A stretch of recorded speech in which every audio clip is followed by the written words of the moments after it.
you for being here. Today, we're going to be discussing something that is very interesting, slightly controversial, and maybe a bit questionable in terms of expectations versus reality. We will be discussing DeFi. So I would like to initiate the discussion with what is DeFi? Do we really have something that is decentralized finance?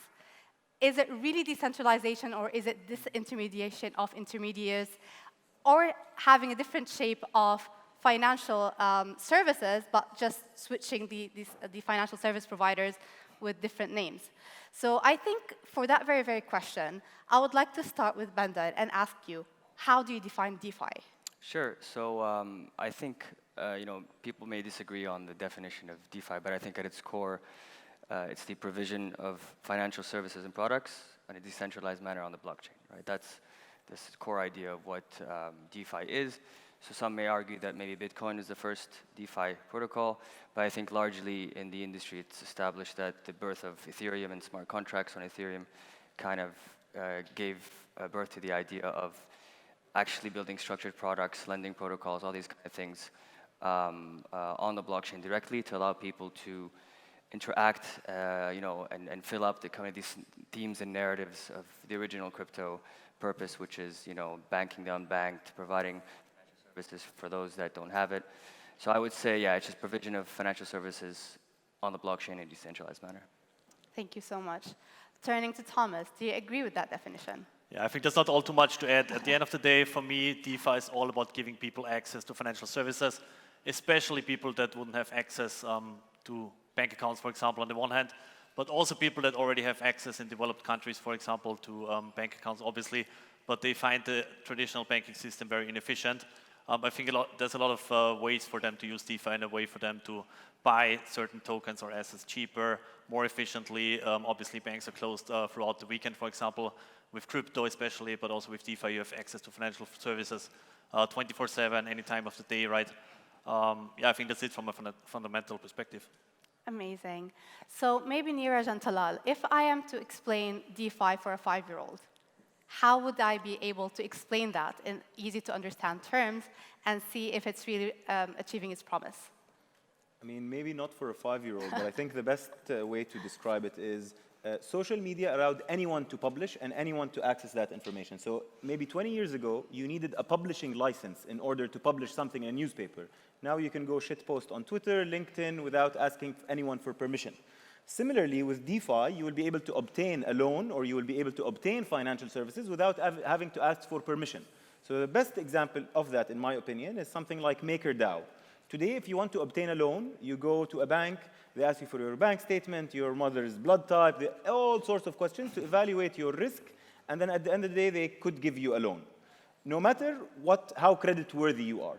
With MakerDAO, you lock up your Ethereum, and you're able to borrow against it without even disclosing your name, your email address, or any other information. So the analogy that I would give is DeFi will allow anyone to obtain financial services, similar to how social media allowed anyone to start posting information. I really like that. Neeraj? Yeah, I'm glad to be here, first of all. And DeFi, I want to add one more perspective to DeFi. To understand DeFi, I go back to Web 3. And to understand Web 3, I go back to Web 2. And to understand Web 2, I go back to Web 1. There is no Web 0, of course. So Web 1 was the first phase of internet, which was simple, that you can read things on websites. That was a read-only web.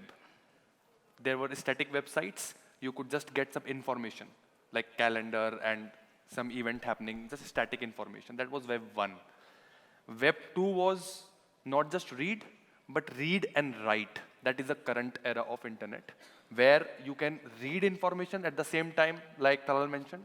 You can also write on the web. You can place orders. You can post on Twitter. You can post on Instagram. You can chat. So you are writing on the web, right? And so it's a read plus write. Now Web 3 is read, write, and own. Now in the Web 3, you can not only read and write, but you can own assets, digital native assets. Even you can own your own profile. You can own Bitcoin. for example. That's a internet native asset, right? And similarly, so with these assets, there is an economy. You know, wherever assets come into picture, there is an economy. Economy of buy, sell, economy of lend and borrow, economy of derivatives. All kinds of financial services are built on top of the assets that you own now in the Web3. And this economy is the financial services around this new economy is called, in my opinion, DeFi, decentralized finance. So the finance of this new Web3 economy is DeFi. That's how I understand. Thank you so much.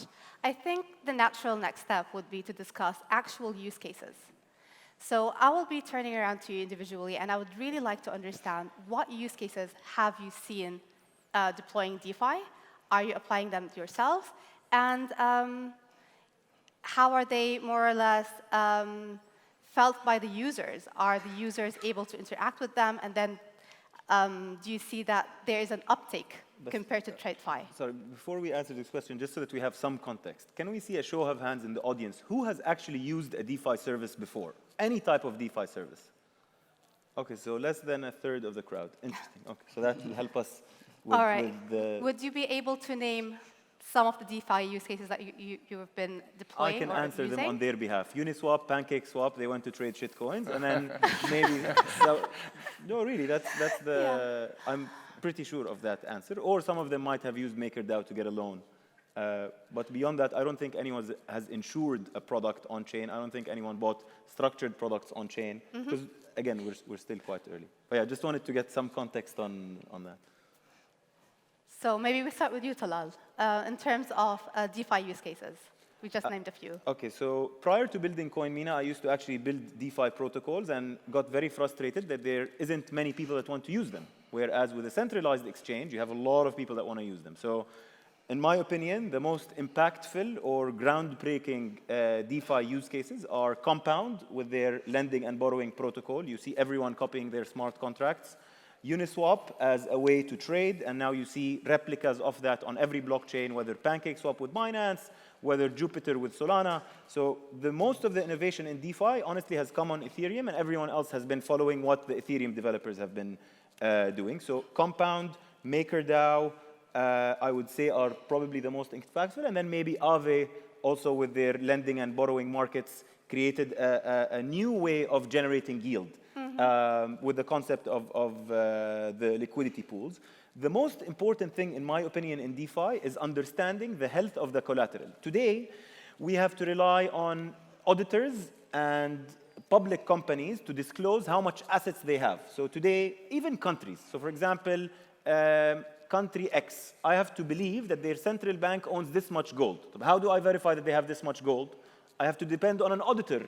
And we know that auditors have committed fraud many times in the past. So with decentralized finance, you don't have to trust anyone. You actually can check the blockchain address of how much assets is actually sitting there. So the most impactful thing, in my opinion, in DeFi is for you to have not to rely on the outdated quarterly reporting. Like today, until now, public companies report their numbers on a quarterly basis. It makes no sense. It's because we still use technology that was built in 1933. Technically today, every company should be able to report its information in real time. You should be able to log in and check out how much assets is sitting in a blockchain address, and I think that will change significantly. Like the only reason why we do quarterly financial statements now is honestly because people benefit from the insider information that they know before the public does. So, and there is no real technological reason behind that. So on-chain companies will start having their disclosures, their financial statements in real-time basis, block per block, and that's the biggest impact of DeFi, in my opinion. And sorry, final point, we're starting to see some traditional companies learn. So for example, there's one of the Bitcoin ETFs that has their Bitcoin address out public. So you don't have to rely on some auditor or some entity to tell you, hey, I promise we have this money sitting in our vault. No, you can actually go and verify it in real time. And that concept you can apply on many use cases, such as Compound, Uniswap, and Aave. And I would love to know what DeFi use cases came about in the past 2 years, because maybe I'm now biased because I'm building a centralized exchange, but I would challenge my fellow panelists to give me good DeFi use cases that came about in this previous run. So Turning to Bandar. So, I mean, I won't say challenge accepted, but I think that, I think stablecoins is the biggest answer. Obviously, stablecoins, at least algorithmic stablecoins, have not had a good rap so far, but I think there are, areas where they're developing new ideas when it comes to stablecoins. And I think zooming out even more, I think staking, airdrop farming, all of that kind of qualifies as DeFi as well. But I really think that, it's more of a matter of time rather than just, there aren't any protocols or nothing in development. I think once DeFi is de-risked to a certain extent when it comes to bad code, fraud, user experience, I think you will have, a world where institutions, individuals can choose between yield opportunities in a centralized exchange, a decentralized exchange, or a DeFi protocol. And actually, they have to obviously weigh the risk and benefits, but ultimately they will go for where they have higher yields. So I think in the future, I agree, right now, the use cases are quite limited if you take out kind of stable coins. But I think there is a future where they have good opportunities in DeFi. How about you, Neeraj? Do we have any specific use cases that you would like to share with us, and also maybe in India? Yeah, in general, the use cases of DeFi, firstly, I agree with what Talal mentioned and also what Bandar mentioned. The one nuance I'd like to add on top is the most biggest use cases of DeFi in real life will happen when people start to get their salaries in stable coins, right? That's going to be an important turning point. There are few companies which are doing this, but in countries like, say, India and most of the regions, this is not happening as of today. So when employees start to get salaries in stable coins, that is when tables will turn. That is when even companies will be able to share data in real time, that where the assets are going and where they are spending more money. So then their balance sheet needs to be updated into the stable coins from the current banking system, right? So I think that's when we'll see the biggest and most biggest adoption of DeFi happening. And till then, privacy continues to be one of the more big, something which, like, we know out of 100% transactions in DeFi happening as of today, 90% are driven by one factor, which is privacy, because even if you want to trade, you can already do that in non-DeFi world, in CeFi world. You can already do everything, even lending, borrowing, whatever Compound does, for example, and Aave does. All of the use cases can be performed very well into the CeFi world without need of any blockchain, right? The additional value that people drive is the privacy. And most of the 90% of the transaction are driven by that intent. That's a hidden intent somewhere, So I would say that's another value. It's a very good value. People need privacy, and it's definitely required in this world. So that's one driving factor, I would say. And this I personally realized when building a business in DeFi. Yeah. If you build a product in DeFi which somehow takes away the privacy, the business is going to fail for sure. And that is a personal experience. So you have to take care of privacy, and that just proves that most of the people use DeFi for that particular reason. And I'll quickly comment on go ahead. that. I do agree with you that privacy is a core one, but I would say that the bigger one is what I call non-wasta lending. And for anyone sitting in the Middle East, wasta is like relationship type lending. So on Compound, they don't care who your uncle is, if he's on the chairman of the bank, if he comes from a big family. We've had many cases where lending is done based on personal relationships. And usually those people that are borrowing are not credit-worthy. So with Compound and Aave, we have non-wasta lending, which means you are lent only based on the quality of your collateral and not because of who your uncle is or your relationship or whatever. So privacy is one, but I also think it treats people equally. And that's mainly actually the reason why I got into crypto in the first place, because someone could have a salary advance and pay 40% interest just because they are low income, and someone from a good family which could go bankrupt still pays 3%. We have the good relationship with the bank. So I think DeFi is the ultimate equalizer when it comes to access to capital. Well, is it really? Yeah. I mean, a lot of studies have shown that while the promise of DeFi is to provide more financial inclusion and access, it has not really done that at a pace. So maybe my next question would be, what are the biggest obstacles to mass DeFi adoption? And maybe I will start with Bandar. Sure. So I think a couple things. I think regulation is one of them. I think we're DeFi is a couple cycle behind the rest of the crypto industry. So I think regulators still have to figure out what's the best way to regulate crypto, whether it's through, obviously it's non-custodial, so you have to have more creative ways, whether it's through KYC, AML, regulating the tech itself, smart contract itself. And I think another big one is just user experience and fragmentation in the industry. You have all kinds of blockchains, protocols. You have to have native tokens here to transfer here. So kind of aggregation, abstraction, improving the user experience, creating kind of a centralized experience feel on the DeFi level. So I think those are two big ones. Anyone would like to add anything to this before I jump to another question? Yeah, maybe for me. So I think scalability is a big problem. True. When we remember 2020, right, Ethereum started in DeFi and the gas fees went up a lot, right? So people wanted to yield farm. They wanted to claim their $10, $20 worth of yields, right? And the transaction fees went up to sometimes more than $100. So obviously it didn't make sense anymore. Solana came around, it solved a lot of these problems. And just last week, I believe, Solana was down as well, right? So I think this still shows that the whole DeFi infrastructure is not 100% ready. And another issue, obviously, is security. So people have to trust smart contracts. They have to hold their own keys and so on and so forth. I think in this room, a lot of people are ready to do that. But in order to really mass adopt and to think like your parents or even your grandparents are going to use DeFi, I think in the current state, we are pretty far away from that. I agree. You touched on financial inclusion. Just to be clear, banks don't care about financial inclusion. Like, banks make money off their big clients, and they don't care about their low clients. That's why if you go to any bank in the region and you tell them, I want to open a bank account with 500 dirhams, they'll tell you, go piss off, because they have a minimum account ownership required. And that's because banks' KYC costs don't scale. Whereas with DeFi protocols, you can trade with a few dollars, and it's the same cost on them. So I do, even though I painted a bearish picture on DeFi in general, I do think DeFi will do more for financial inclusion than the banks ever will. And USDT on Tron is the biggest example of that. USDT on Tron has given everyone access to offshore USD banking, while the rest of the financial ecosystem is just doing press releases about financial inclusion and nothing really tangible. But how about people who would not be having stable access to internet, who do not have the right financial literacy?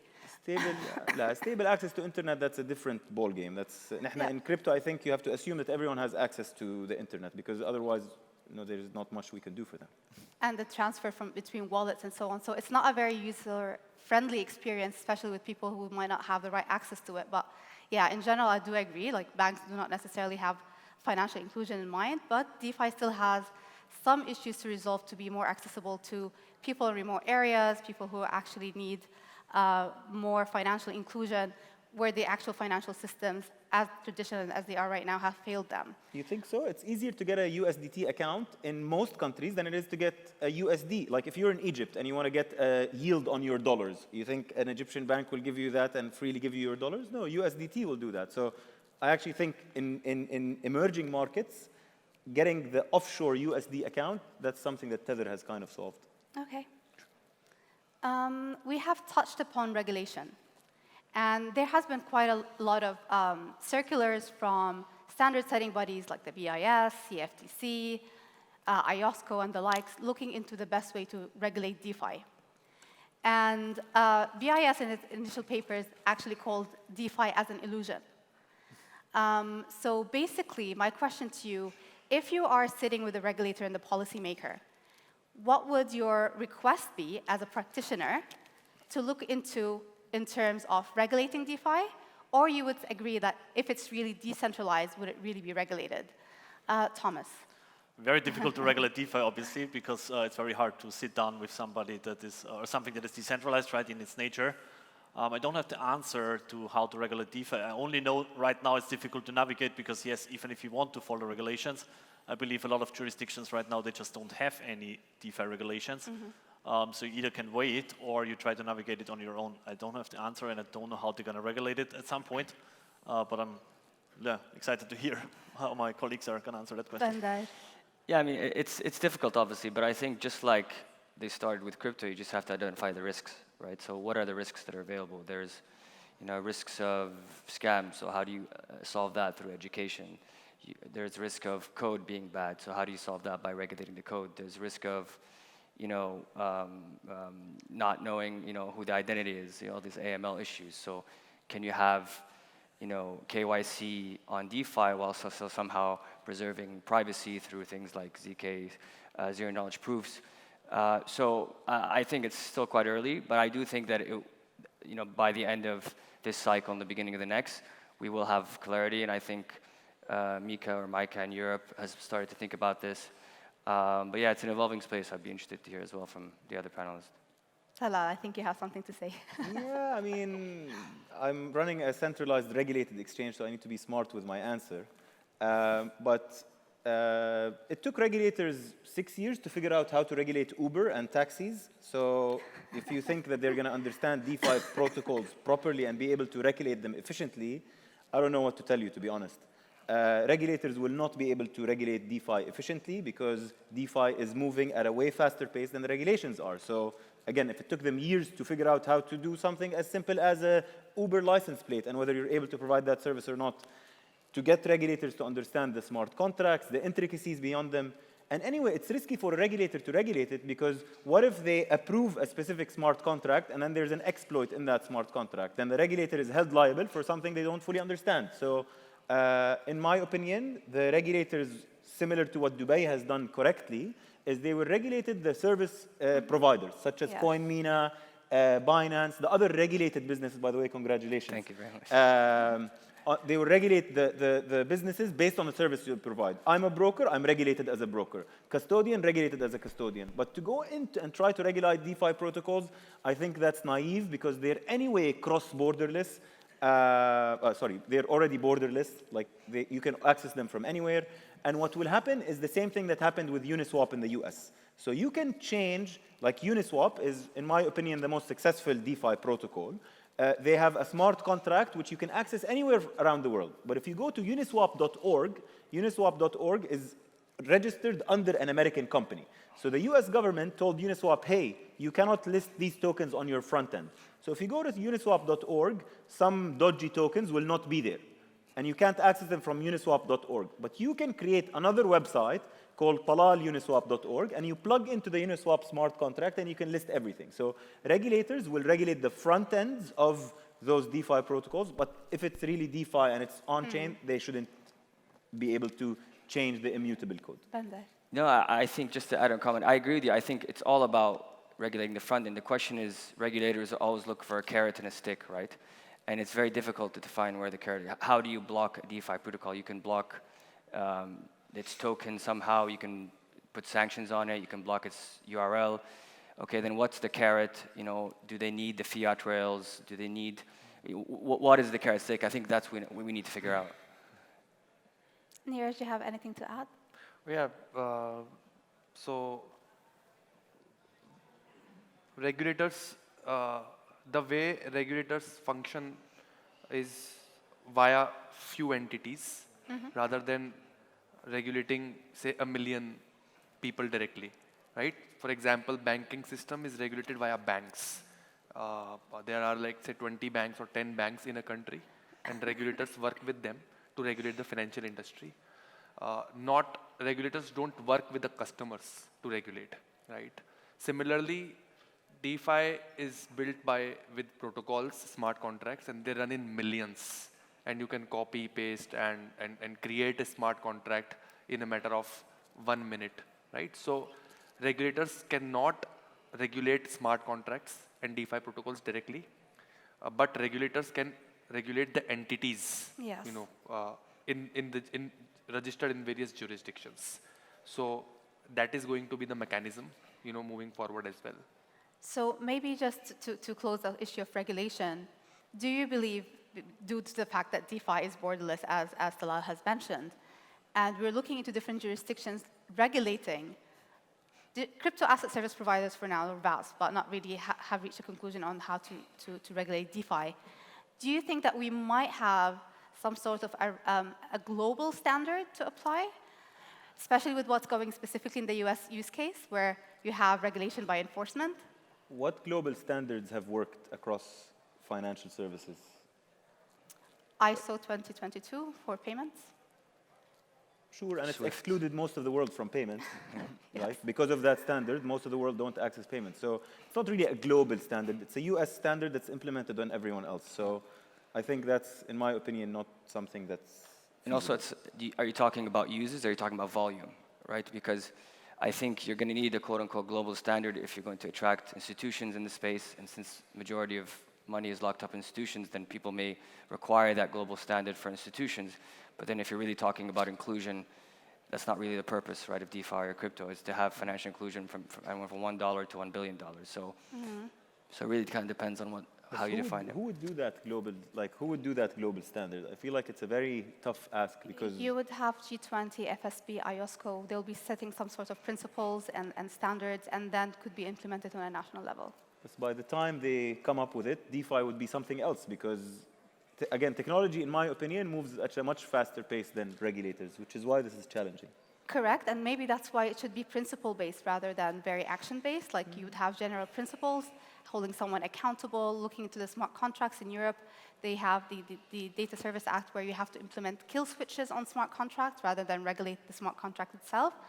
But at least from my point of view, putting my regulatory hat on, I think we could agree on generic principles that are set by standard-setting bodies on an IOSCO G20 level or FSB level.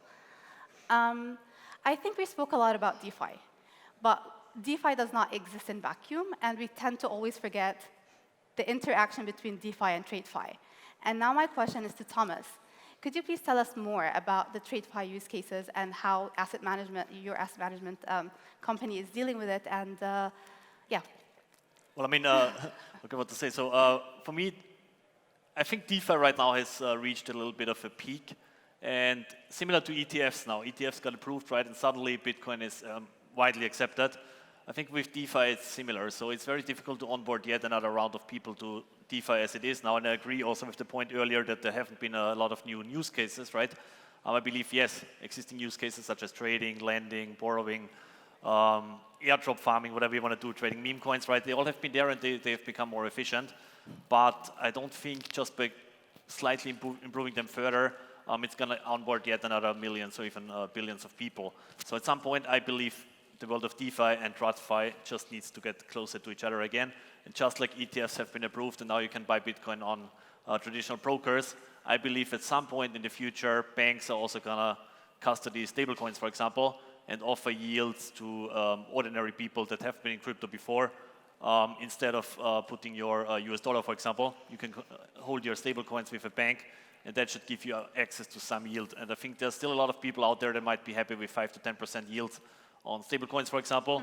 They might just either not know about it or they don't know how to do it right now in the way that DeFi is shaped right now. Once you can just log into your bank account, convert your US dollar to stablecoins with your ordinary bank account, and then get access to certain DeFi protocols, which then might be integrated to bank accounts already. I believe that's going to open a lot more opportunity to a wider audience in the market. Thank you so much. Anyone would like to add anything on that point before we move to another one? Okay. I think my next question is basically looking into, again to Thomas, just maybe spending a bit more time on yield farming. How do you see that emerging in the next couple of months and years to come? Yeah, to be honest, not too bullish anymore on yield farming. I believe it's been a big thing in 2020. The problem is yields haven't been very stable, and the stable yields are very small, right? So there has been a big hype about yield farming in 2020, when on the one hand yields were extraordinary, right? And thanks to a lot of volume and liquidity in the market, and also the value of underlying tokens that yields were paid in went up as well, right? So it was a win-win situation. But it didn't take all too long. So on the one hand, the yields went down because a lot more people started yield farming. On the other hand, the value of the dropped tokens or paid out tokens went down as well, right? So nobody was interested anymore. I see a lot more opportunities or hype right now about airdrop farming, which is, I'm pretty sure a lot of people in the audience also something that might have been doing it already. And yeah, I think right now that's more hype. But at the end of the day, in order to really attract a lot of capital, yields have to be much more stable and more accessible. There is RWAs coming out, right? It should give people access. I don't know if that's still DeFi in its original form, but I think everybody's looking for yield. But the way it's been successful in the past, yeah, I mean, yield farming is pretty much dead. Then there have been other companies such as Celsius, for example, not a very prominent example, that was offering yield, right? It was very intransparent. Where did the yield come from? As we all know, if you don't know where the yield come from, then you're probably the yield, right? So yields came from people paying in more capital, right? It was not sustainable as well. Actually, honestly, we're still waiting for a new, alternatives to how to generate yield sustainably. Thank you so much. I think in the interest of time, I'll be turning around to each one of you individually and ask you, where do you see the future of DeFi? Neeraj. Yeah. So just 2 days ago, few days ago, around 5-6 days ago, my friend from my childhood called me, suddenly, in like almost middle of the night, and he said, "Dude, I'm losing a lot of money because of you. You asked me to invest in Bitcoin, and there's something called as Bitcoin halving, and my 0.1 BTC is going to become 0.05 BTC very soon. So what are you going to do about that? Why did you ask me to invest in something which is going to half very soon?" Right? So, and that was in the middle of the night, and my friend got scared that the Bitcoin is going to be half because of halving. He didn't know that the supply is going to be half. He just thought that my 0.1 BTC is going to become 0.05 BTC on 28th of April. So what I'm trying to say is that there is a lot of education that needs to be done across the globe. It's not just one country or another. I'll give you one more simple stat. In just around a year back, our team was sitting and analyzing decentralized finance and generally blockchain technology stats. And the analytics team came up with some numbers. And that number was simple, that there are 400 million investors globally who have invested in various crypto assets, which means if you combine the user base of Coinbase, Binance, OKX, CoinDCX, BitOasis, MENA, and all the other exchanges globally, if you combine the user base, the number comes out to be 400 million people across the globe. 400 million people have invested in this technology, right, as an investor. But how many people are using the technology today? That was also a number shared by the analytics team. And that number was, everyone will be surprised to know that. It was a year back, the number was just 5 million people. Oh, wow. Just 5 million people are using the technology, while 400 million people have invested in the technology. It's a classic definition of a bubble, right? Yeah. Now, I myself, we are all builders in this space, so for sure, we don't believe this is a bubble, right? We believe this is going to be, it's something meaningful. The problem is, we need to bridge this gap. We need to bridge this gap from 5 million, we have to take it to 400 million. That is the next 2 years, next 2 to 4 years, next 5 years, I would say, the quest of the industry should be, and it is, bridging this huge gap between the actual users of the technology and the investors, right? So I think that is the future, and that's what we are working for. Talal, thank you so much, Neeraj. Interesting controversial take, but before I share my opinion, I maybe want to counter that with something. So crypto and Bitcoin are very different. I believe you can save money with Bitcoin without using the technology, and that would not mean that it's a bubble. So, for example, 5 million people have, I guess, used the technology versus 400 million people have bought it. But for example, my grandfather, he doesn't want to use blockchain technology, but he wants to preserve his wealth using Bitcoin because government currencies are clearly converging towards zero. So I disagree with I guess, if you want to maintain your purchasing power, you could just buy Bitcoin using even the BlackRock ETF and never interact with crypto. So I do agree with you, we need to see more on-chain stuff, and that leads me to my answer on where do I see the future of DeFi. So even though DeFi is extremely revolutionary in terms of what you can do on-chain, the user experience is still messed up. Absolutely. Again, taking someone outside of crypto, let's pick my aunt who wants to get a loan for $10,000. If I tell her, hey, and she owns Ethereum, for example, I'll tell her, hey, move your Ethereum to MakerDAO and borrow against your Ethereum, you can get a good loan. But what happens if she loses her private key? She loses all of her assets. So the reality is the user experience of having people open MetaMask or open Phantom Wallet or open any on-chain blockchain wallet, have to remember their private keys or use a hardware wallet, it's very difficult to change user behavior. So even though the technology is there, humans are lazy and we don't want to change. So what's the best way to roll out a new technology? Not have them change their behavior too much. So in my opinion, people will log in with username, password, and have some sort of OTP or extra 2FA system, and then have a centralized entry point to decentralized services. So inshallah, in a year from now, you'll be able to log into CoinMENA, same username, password, etc., and then be able to use any on-chain service. I believe Binance has already done that with their Web3 wallet, and that's where I see the future of DeFi. Thank you so much, Bandar. No, I agree completely with Talal. I think the user experience part is just fundamental to everything, because I think ultimately the goal is in 5-10 years, we all believe in blockchain technology if we're here. So ultimately we're all going to use blockchain without knowing we use blockchain, right? So really we want to give, DeFi has to give that service to the users that they're using DeFi without knowing they're using DeFi. And then I think another one is who's going to drive growth. I think probably until we get to a good UX and good opportunities in DeFi and regulations, I doubt TradFi will really go into it. So really, who's going to drive a lot of this growth is probably emerging markets, where you don't really have, the financial infrastructure services, yield opportunities institutionally, locally through TradFi. So I think emerging markets will kind of drive that growth and potentially push the industry towards developing better UI, UX. And then ultimately, as I said before, you'll get to a point, we don't know when, where it's an option for people to use DeFi, and it's clear, and they just have to see what works better for them. Thank you so much, Thomas. Personally, I think DeFi is already useful, so I'm not so worried about the future. I'm just worried about I find it useful, right? As an investor, as a trader, you want to make money, and I think there's a lot of ways how to make money using DeFi already.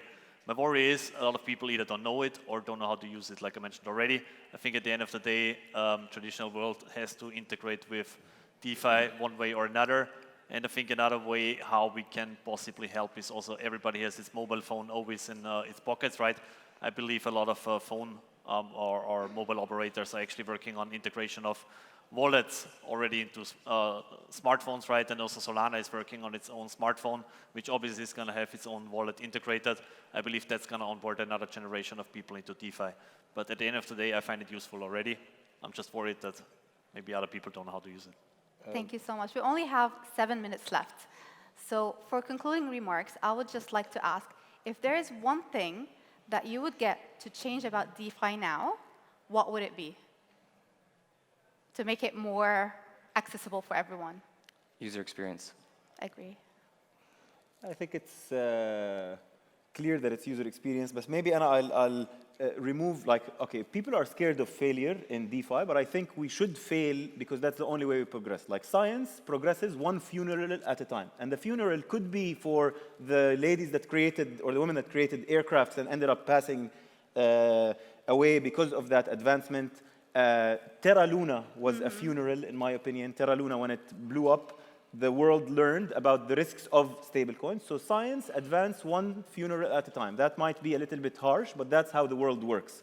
When I heard Balaji, the CTO of Coinbase, talk about that, and basically there's something called the handbook for chemistry and physics, where people used to go and test out new medicines and then document the outcomes. These people risked their lives in order to do that. We're not risking our lives, we're risking our money with DeFi protocols. So when you're borrowing against MakerDAO or when you're lending on Aave or on Compound, you're actually testing out something new. And then if it dies and there's a funeral, that means science will advance. So we will learn from these mistakes, and end up improving as we go. So yeah, I guess for me, not being afraid of failure and not investing more than you can, because even though we think and we believe DeFi is super exciting, it is still high risk, and there is still many risks that we don't even know exist. So I guess I like that when we discuss Solana DeFi. That means you're taking the risk of the Solana DeFi protocol, and you're also taking the risk of the Solana blockchain itself, because that itself is not as decentralized as most people think. So yeah, not being afraid of taking risk, but that also means not going in with too much of your earnings or too much of your assets, because even though DeFi is exciting, it is still very risky. So we've got user experience, risk-taking. Acceptable risk-taking. Okay. I presented two sides. Take risks, but don't take it with your rent income.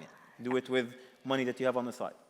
And Neeraj, what is the one thing that you would change? Yeah, in addition, one thing if I could change, and assuming I'm God, right? That means I have a lot of power to change things. In that case, what I would do is replace all the CeFi exchanges with DeFi within the same app, right? Within then and there at that point. In one shot, you will have all the crypto investor, everyone who have ever interacted with CeFi instantly become customers with DeFi. Of course, UX will have to be solved. How will we pay salaries? So then everything, I'm the god, right? Yeah. So I can do everything.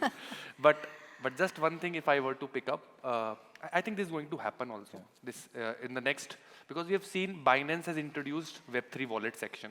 If in the portfolio, if you go, you will see Web3 wallet, which is DeFi inside the Binance app. OKX, biggest another exchange, has done that. CoinDCX, we are doing it. Coinbase has also tried that, right? I think this is going to happen, and eventually this could be a very big factor in the success of DeFi, because typically customers don't migrate from one app to another app. It's not that easy. If you cross-sell another app to a customer on one app, the conversion rate is just 10% max. So yeah, that's one thing. Just to add to that, if we're playing God here, I think another element would be, the education part. So if we can matrix upload how to use DeFi safely into people, I think that's going to do a lot. So but ultimately, I think we're going to end up in a space where people use both, right? Yeah. Then you don't have to solve UX also. Exactly. I mean, not to promote Binance directly, but I think Binance Academy has done a very good job explaining these terms, and it's very accessible, and it really works on solving a lot of the issues with access, with providing the right information. So I think on the education part, Binance is doing a very good job with Binance Academy. Thomas. Yeah, last point. I mean, a lot has been said already, but I think a little bit more flexibility from regulators, which we discussed before, would be good. As mentioned before, right, sometimes it takes many years for regulations to come up, and then DeFi is not even a thing anymore. I mean, that would be sad, right? One example is sometimes yield is already out there, right? And we know for a fact that Coinbase, Kraken, and so on and so forth, right, in the US, they're just not allowed to offer certain products to their end customers, even though it would allow people or enable people to earn additional funds to the tokens that they're already storing in those centralized exchanges. Again, I have to say as well that Binance is actually doing a good job with Binance Earn, for example, right?